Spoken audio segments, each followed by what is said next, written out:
quarta-feira da 7ª semana do tempo comum. Eu sou o Padre Pedro Paulo. Estamos começando mais um programa, A Bíblia no Mundo de Hoje. Hoje, percorridos a sexta e a segunda com o Evangelho. Ontem, na terça-feira, nós apresentamos a primeira leitura, pelo menos em grandes traços.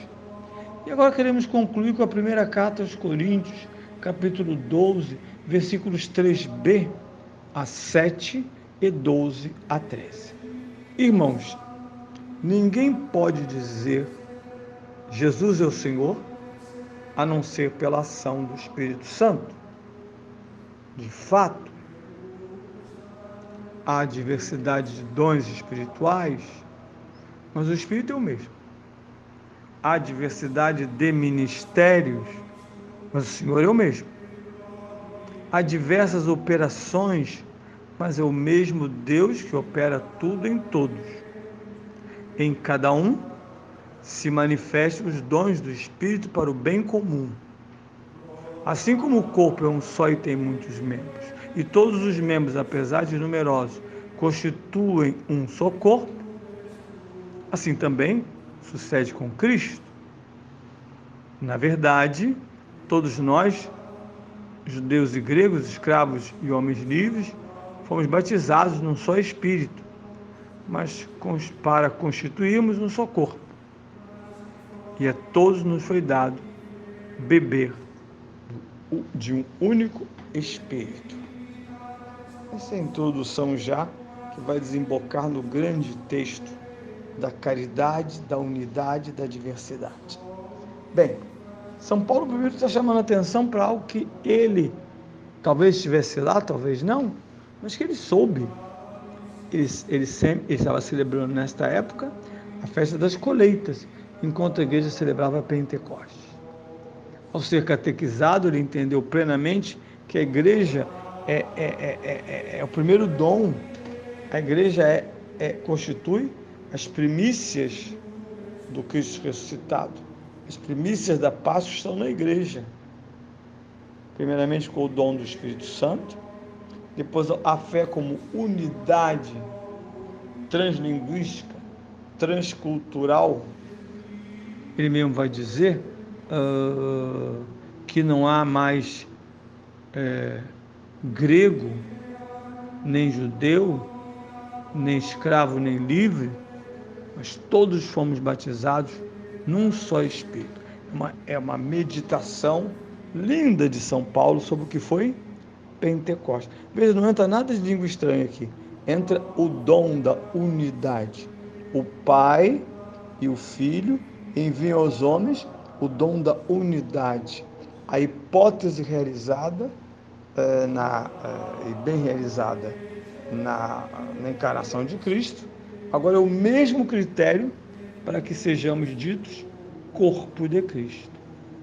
Ele se tornou nossa cabeça no momento em que, como primogênito dos mortos, o Verbo que se fez carne, ressuscita, vai ao Pai e de lá nos entrega o elo vivo, que é o Espírito Santo. Por isso ele diz, apesar de diversos, nós sabemos que a diversidade implica numa série de lógicas de conflito, por isso ele começa dizendo há diversidade, mas o Espírito é o mesmo. Há ministérios diversos, mas o Senhor, a autoridade, é a mesma, é Jesus. Há muitas operações, mas um Deus só opera em todos.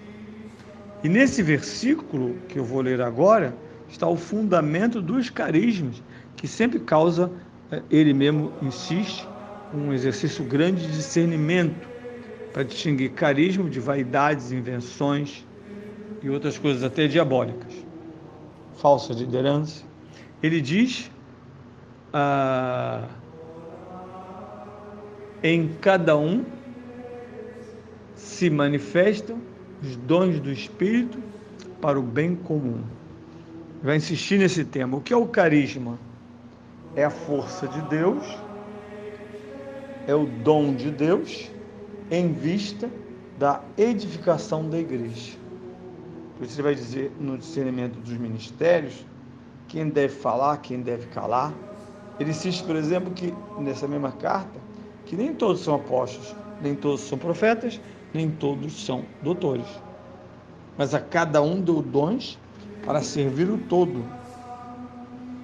E nenhum ministro, nenhum, ordenado ou não, pode usurpar o ministério para si mesmo.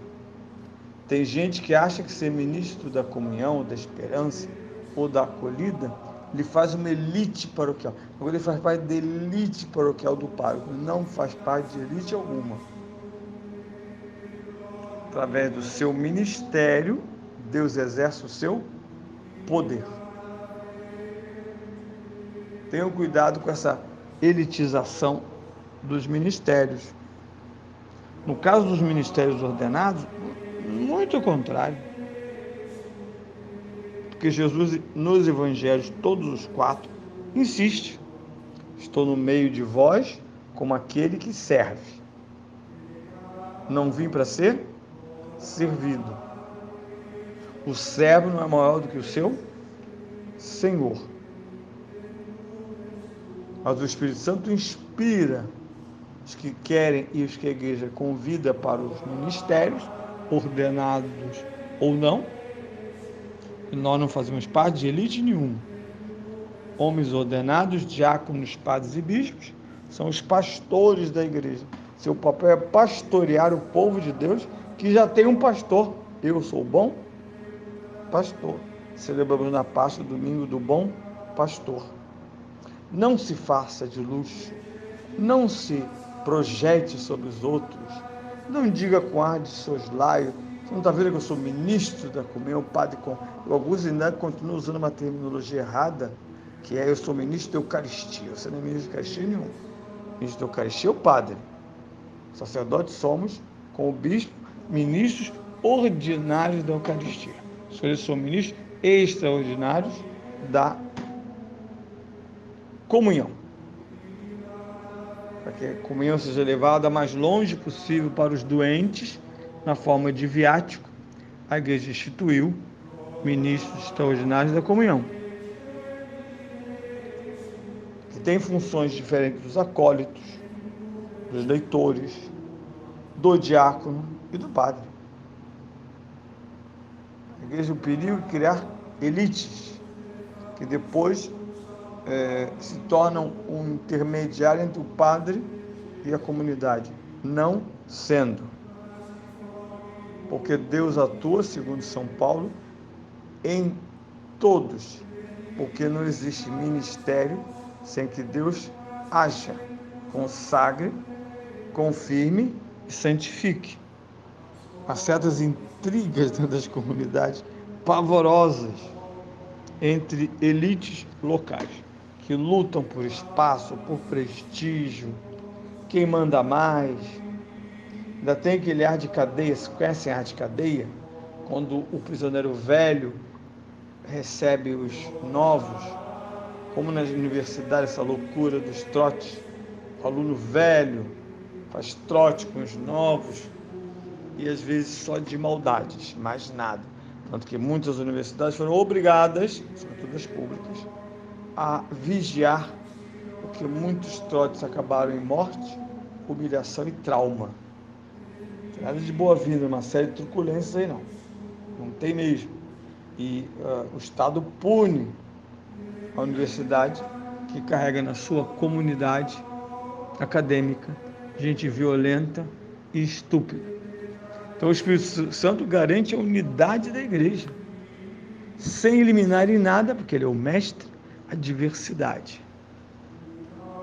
Porque toda diversidade está autenticamente conjugada à unidade, e é o papel de coordenação do Espírito Santo, que planta.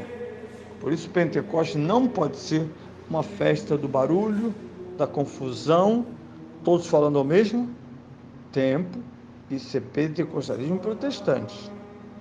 Você vai a certas missas hoje, você tem uma estranha sensação de não estar muito forte o campo católico da música, do comportamento, do silêncio, da disciplina litúrgica. Aqui ali, sacerdotes são chamados a se corrigirem e corrigirem o seu povo. Aí não tem como fugir. Não há como incentivar o erro em nome do Deus certo.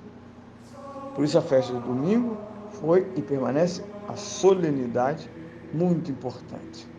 Onde eu estiver, do ponto de vista que for, do século ou do lugar onde estou, o Espírito Santo garantiu que nós somos católicos, isto é, una, santa e apostólica. Essa é a Igreja Católica.